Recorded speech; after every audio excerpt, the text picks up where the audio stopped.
कौन से बाप को जानेंगे, कौन से बाप को समझेंगे बुद्धि से। ये हमारा बेहद का बाप है, बेहद की मुक्ति, जीवन मुक्ति का वर्षा देने वाला है। कैसे पहचानेंगे, कौन पहचान देगा? अरे है कौन, कैसे पहचानेंगे वो शिव बाबा है? क्या ज्ञान? ज्ञान तो ब्रह्मा ने भी दिया।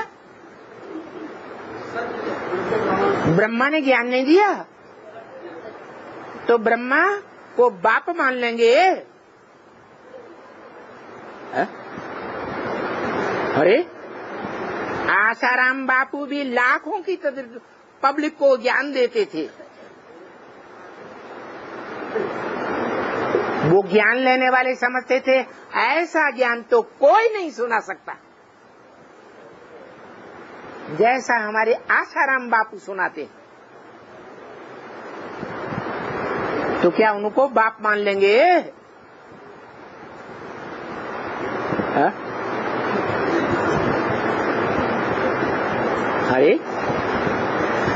अरे मनुष्य सृष्टि का जो बाप इस मनुष्य सृष्टि में तीनों काल में उपस्थित रहता है, प्रेजेंट रहता है, उस बाप का परिचय किससे लेंगे? कौन देगा उसका परिचय? अरे है शिव बाबा देंगे। वो शिव बाबा के बारे में तो कह रहे हैं, उस शिव बाबा को कैसे पहचानेंगे? शिव बाबा की पहचान कौन देगा कि ये है शिव बाबा? या कहने मात्र से, सुनाने मात्र से मान लेंगे? क्या प्रूफ है? गीता में क्या? अव्यक्त मूर्ति, वो तो शिवलिंग रखा हुआ, वो शिव बाबा है। वो शिव बाबा है, वो कागज का बना हुआ रखा है। हाँ, फिर कैसे जानेंगे? वो अव्यक्त मूर्ति है, उसको हाथ पांव नाक आंख कान नहीं दिखाई पड़ते। वो मूर्ति तो है लेकिन हाथ पांव नाक आंख कान नहीं दिखाई पड़ते, इसलिए अव्यक्त है। वो है कागज वाला, भक्ति मार्ग में पत्थर वाला मानते हैं। आप कैसे मानेंगे? अरे क्या ज्ञान?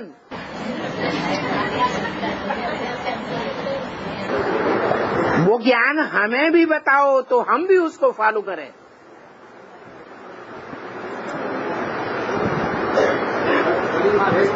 है हैं? वो बाप भी है, वो टीचर भी है, वो सदगुरु भी है, वो कागज पे बना हुआ है। वो अव्यक्त मूर्ति दिखाई देता है। वो मूर्ति ऐसी है जिसको हाथ पांव नाक आंख कान नहीं दिखाई देते, अव्यक्त है। व्यक्त नहीं है हाथ पांव नाक आंख कान। देख लो है? कौन है वो माँ कहाँ है? वो माँ कहाँ है?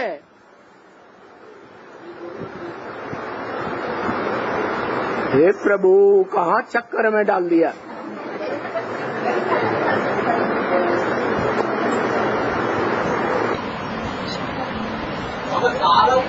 साखल परिवार में एक आत्मा से युवा का ज्ञान आंसर देते हैं। इसलिए हमारा बाप है सारा ब्राह्मण परिवार में आत्मा से सब वार्तालाप का आंसर को जवाब देती है।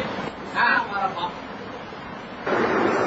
माने जिससे साफ बातों का जवाब मिल जाए। ईश्वरीय ज्ञान सब प्रश्न का इंटरनेट में एक 5-7 साल का बच्चा, उससे जो सवाल पूछो उस 7 सवाल का जवाब देता है एक्यूरेट, तो वो हमारा बाप है क्या? है? उस बच्चे को अपना बाप मान लें?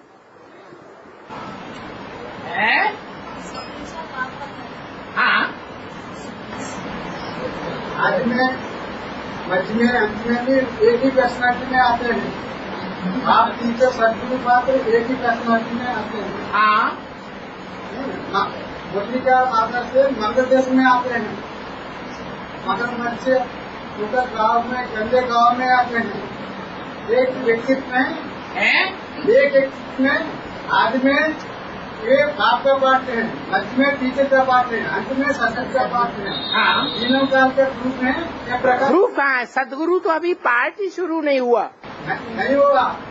टीचर का पाठ चल रहे हैं, अंत में सदगुरु का पाठ चल रहे हैं। नहीं चल रहे अभी सदगुरु शुरू ही नहीं हुआ। चलेंगे। हाँ, चलेंगे। अंत में सदगुरु का पाठ चलेंगे। हाँ, अभी भी टीचर का पाठ चलेंगे। वो कैसे माने कि यही टीचर है? सबसे अच्छी व्याख्या देता है।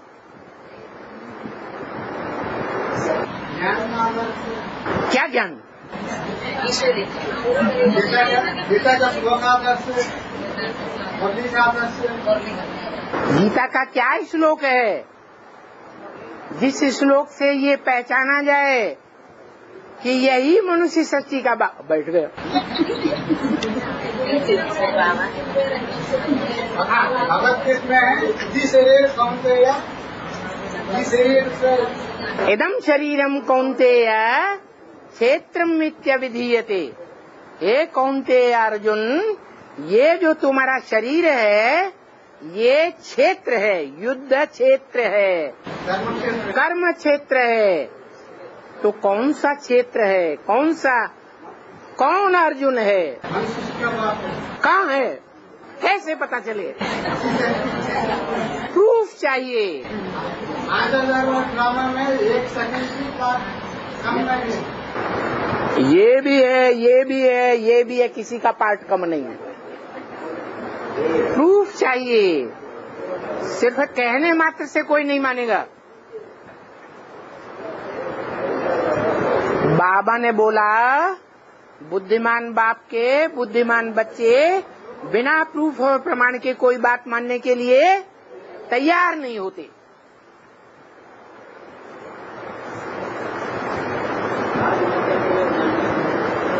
हाँ, बताया कि बेहद के बाप का परिचय बेहद के बाप के सिवाय कोई नहीं दे सकता।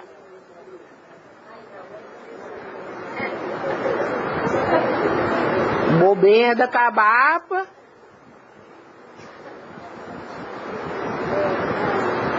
भारत में ढेर के ढेर मंदिर हैं जिनमें उस बाप की पूजा होती है। बाप के यादगार मंदिर बने हुए हैं। उन मंदिरों में उस बाप की मूर्ति दिखाई गई है। उस एक मूर्ति के सामने ही जो भी भक्त जाता है वो एक के सामने खड़े होकर कहता है, तू ही मेरी माता है, दूसरा नहीं। तू ही मेरा पिता है, दूसरा तीसरा नहीं। शिवलिंग के सामने जाकर कहता है। वो एक ही शिवलिंग मूर्ति है। वो हमारा बाप भी है, टीचर भी है, सद्गुरु भी है। त्वमेव सर्वम मम देव देव। तू मेरा बंधु भी है, सखा भी है। मना सर्वम मम देव देव, तेरे के साथ मेरे सारे संबंध हैं। जो आत्माओं का बाप है उसके साथ एक ही संबंध, और उस शिवलिंग के साथ सर्व संबंध, तो वो स्वयं ही अपना परिचय दे सकता है दुनिया में, जिसकी यादगार सारी दुनिया में मंदिर बने हुए हैं, जिसकी मूर्तियां दुनिया में जितनी भी देश देशांतर में खुदाइयां हुई हैं, सबसे जास्ती संख्या में वो मूर्तियां मिली हैं। इससे क्या साबित होता है? वो सबका बाप है, सर्वधर्म पिताओं का, सर्वधर्म पिताओं के फॉलोअर्स का भी बाप है। वो बाप, वो लिंग रूप का परिचय सिवाय उस लिंग स्वरूप बाप के कोई नहीं दे सकता। लोग पूछते हैं, ये भारतवासी क्या गोल पत्थर रखा है, इसकी पूजा करते रहते हैं। अरे पत्थर बुद्धि है भारतवासी। भारतवासी बेचारे चुप, क्या जवाब दे? वो कहते हैं अंधश्रद्धालु है ये भारत के लोग, अंधविश्वासी है। भारतवासी चुप, क्या जवाब दे? अरे तुम जिसे भगवान माने बैठे हो, वो भगवान तुम्हारा जो कर्म करता है, वही कर्म दुनिया के सारे मनुष्य मात्र कर रहे हैं। वही कर्म दुनिया के सारे प्राणी मात्र, पशु पक्षी पतंगे कीड़े मकोड़े, सारे वही कर्म करते हैं। तो सब भगवान हुए ना। आत्मा सो परमात्मा हुई ना। मान लेंगे? क्यों नहीं मानेंगे? सही बात तो कहते हैं। तुम्हारी गीता में ही तो लिखा हुआ है कि भगवान कहते हैं, मैं जो कर्म करता हूँ, मेरे कर्मों को सारी दुनिया फॉलो करती है। तो देखो शिवालय में वो तुम्हारा शिवलिंग रखा हुआ है, भगवान जो कर्म कर रहा है वो कर्म सारी दुनिया की आत्मा ही कर रही है।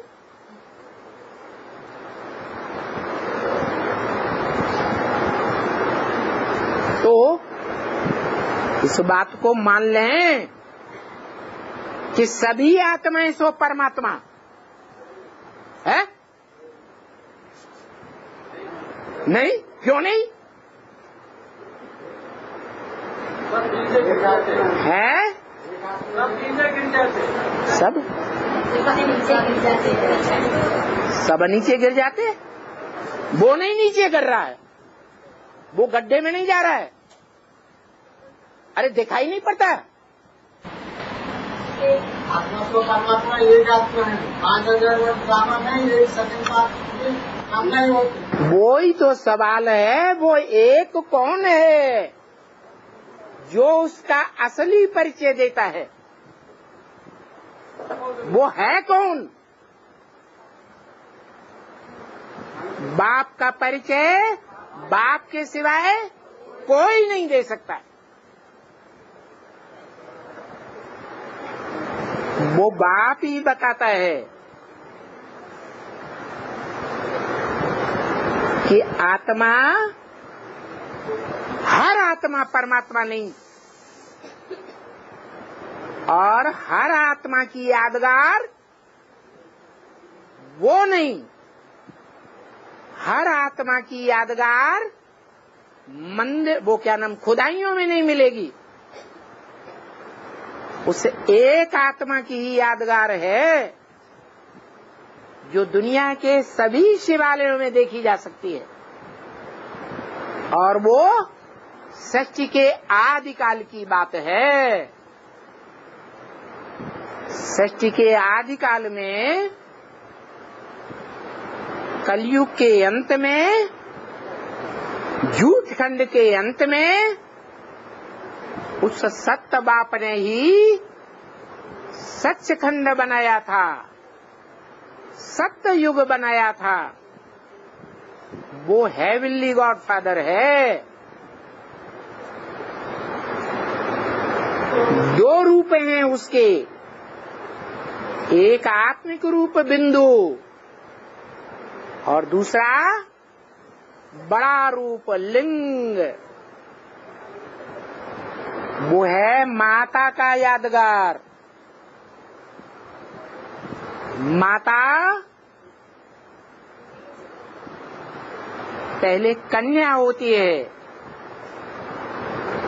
छोटा रूप होता है, जब माता बनती है तो चौड़ी होती जाती है, तो वो बड़ा रूप है माता का यादगार।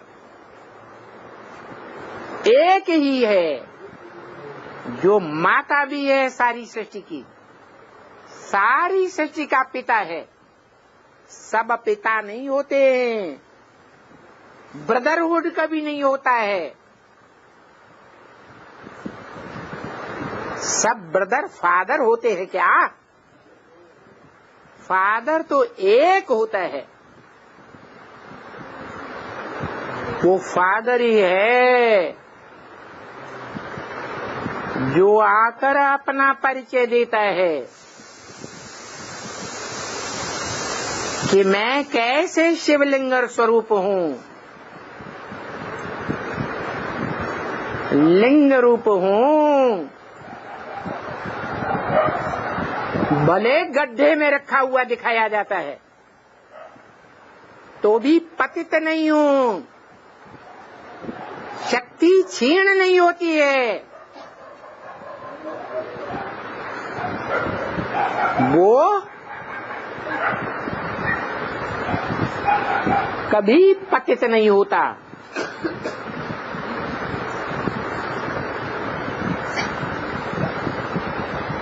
जब त्रिकालदर्शी उसमें प्रवेश होता है संगम युग में,